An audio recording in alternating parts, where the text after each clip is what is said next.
We get told some pretty screwed up things during our lives, not the least of which is suck it up, be a man, big boys don't cry, she's out of your league. One man can't change the world. Yeah, well, all of those come down to one simple thing: power dynamics. Let's talk about it. Hi, I'm Richard Struther, the Widower's Wingman, and I help fellow widowers find that relationship that they don't currently believe they can have so they can share this hopeful new chapter of their lives. Okay, I get it. This is a really broad overview of a really big topic. And I'm not kidding, I could talk about this for days, but I'm going to keep it tight. So, I mentioned this today because as we are already in the process of rebuilding and, redefining our lives, we're going to hear this.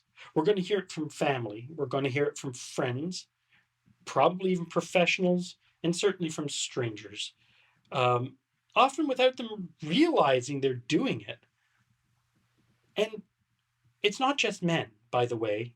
If you don't already know, women get this too, especially around sexuality. If they're not sexual enough, they're they're prude. If they're too sexual, they're a slut. If they're too young, they're a tramp. If they're too old, they're a spinster. If they're if they're overly assertive, well, she's bitchy. If she's sympathetic, well, she's soft. There's no winning. But all of this illustrates it beautifully. Do people assume all your problems got solved because a big strong man showed up? Yes, what is up with that? She is a princess. At least from a women's point of view. Now, those kinds of statements all stem from two things: fear and control. And I know some people are going to say insecurity, but insecurity really comes down to fear. So I'm putting insecurity as a subset of fear. All of it serves to do one thing: diminish your voice. So, how do we tell? Well, here's how you tell if it's a power play. And I don't mean the good hockey kind, I mean the power dynamic play. Unless it validates you, informs you, empowers you, or supports you, it's a power play. So now that we know how to identify it, how do we deal with it? Well, I'd like to share with you today one model.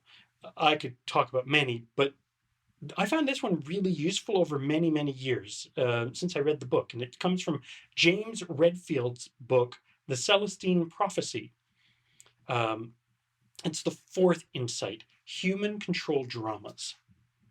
Now, it basically says that all people who are disconnected from themselves or disconnected from the comfort level in themselves are fearful and insecure and seek energy via attention from others.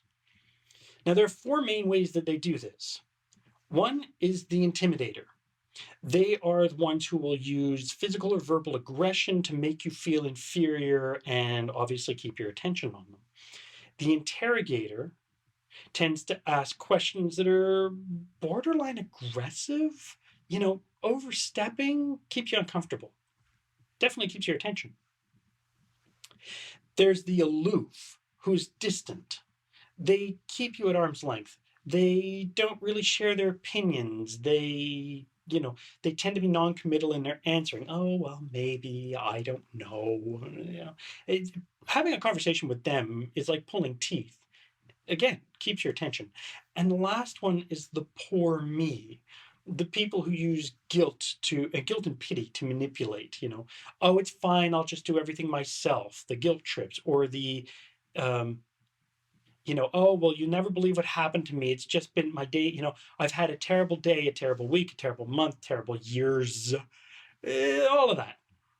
And the best way to tell if somebody's using one of these tactics is if you feel drained or tired after interacting with them, chances are you're dealing with one of the four. And people can, by the way, switch to another tactic. So it's good to be aware of them. All right, so what do we do about it once we know? Okay. If you see that this technique is being used, stop. Mentally, at least. Center yourself. Acknowledge your feelings and respond calmly. And the best way to deal with this is, do I need to be dealing with this person? If no, politely extricate yourself. Just, you don't need this, and that's not serving you. So get yourself out of it. If you do need to deal with them, the best thing you can do is stop them politely and get them on track to the point of the conversation. Accept no abuse, no interrogation, no manipulation. They don't get to complain about anything. They need to be on point.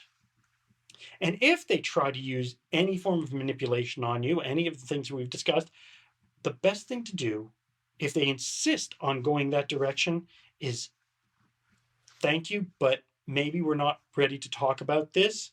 We'll talk another time.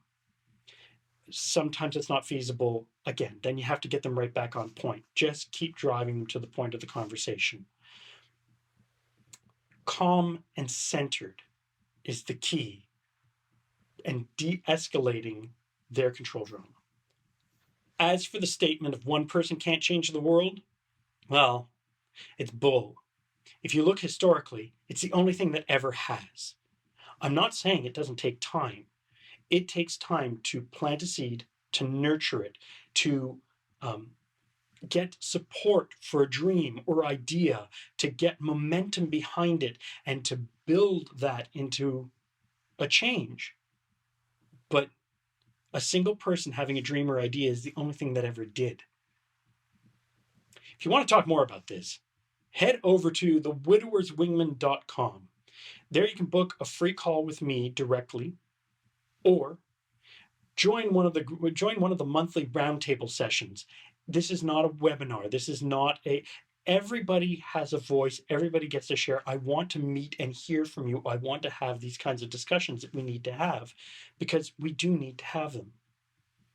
And it helps us to, again, rebuild and redefine our lives. Thanks for watching. Like and subscribe if you want. But these videos are not helpful unless they're shared. So if this was helpful for you and you know somebody else who could benefit from it, please do share it. I'm looking forward to actually meeting you guys on one or the other of the calls.